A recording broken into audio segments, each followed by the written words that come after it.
Assalamualaikum warahmatullahi wabarakatuh. Selamat datang kembali di video saya. Saya Mukul Saputra dan saya sangat senang bisa bertemu lagi dengan Anda dalam video kali ini. Sebelum kita mulai, saya ingin mengucapkan terima kasih atas antusiasme yang luar biasa dari semua teman-teman di sini. Hari ini saya akan menjelajahi topik yang menarik, yaitu pengembangan dan pemberdayaan sumber daya manusia. Saya yakin topik ini akan memberikan wawasan baru dan memperkaya pengetahuan kita bersama. Jadi pastikan Anda nyaman, siap untuk mempelajari hal-hal baru tanpa basa-basi lagi. Mari kita mulai.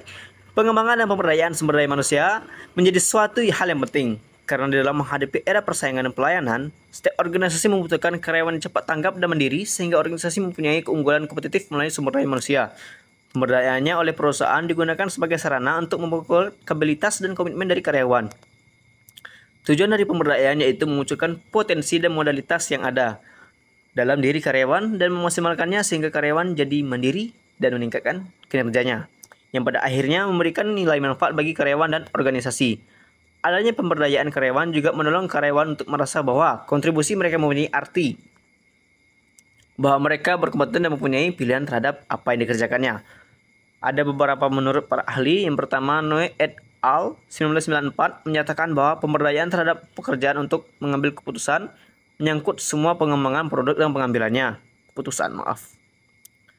Khan 1997 menyatakan bahwa pemberdayaan merupakan hubungan antar personal yang berkelanjutan untuk membangun kepercayaan antar karyawan dan manajemen.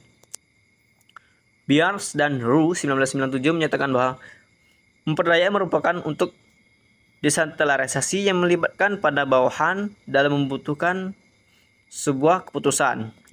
Carzlon 1999 menyatakan bahwa pemberdayaan bukan hanya sekedar memperdaya seseorang, tetapi juga merupakan proses untuk membebaskan seseorang dari struktur lingkungan yang kaku.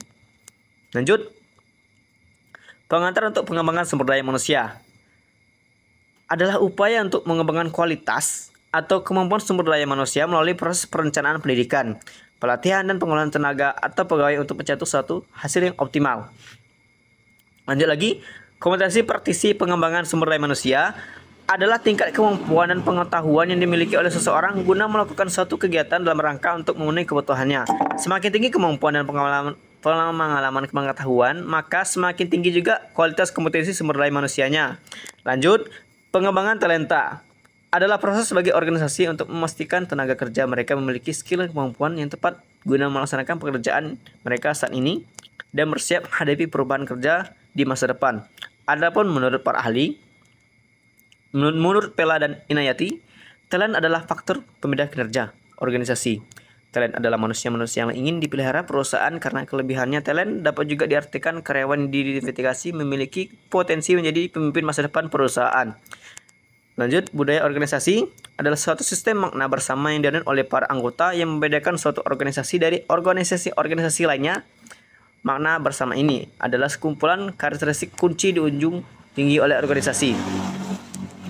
Menurut Robbins dan Judge, budaya organisasi merupakan suatu sistem berbagi arti yang dilakukan oleh para anggota yang membedakan suatu organisasi dari organisasi lainnya. Khususnya konsep budaya tidak hanya merujuk pada kebiasaan dan tradisi suatu wilayah di Indonesia, tetapi juga merujuk pada karakteristik unik suatu organisasi. Sebagai budaya organisasi, budaya adalah kumpulan pemahaman penting yang berkembang, diyakini dan diterapkan oleh suatu kelompok. Sementara itu, organisasi adalah kelompok yang bekerja sama untuk mempercayai tujuan bersama. Dalam hal ini, budaya organisasi adalah seperangkat keyakinan dan sikap yang berkembang dan diyakini oleh anggota. Sistem keyakinan dan sikap tersebut membedakan organisasi tersebut dari organisasi lainnya. Budaya organisasi juga didefinisikan sebagai filosofi, ideologi, nilai-nilai asumsi, keyakinan, harapan, sikap, dan norma yang menjelaskan suatu organisasi dan menampung seluruh perbedaan atau pluralisme. Pada dasarnya, pengertian budaya organisasi adalah karakteristik yang ada di dalam suatu kelompok dan digunakan sebagai panduan dalam perilakunya serta membedakannya dengan kelompok lain. Ini berarti bahwa budaya organisasi adalah dipahami dan diikuti oleh anggota kelompok yang menganutnya.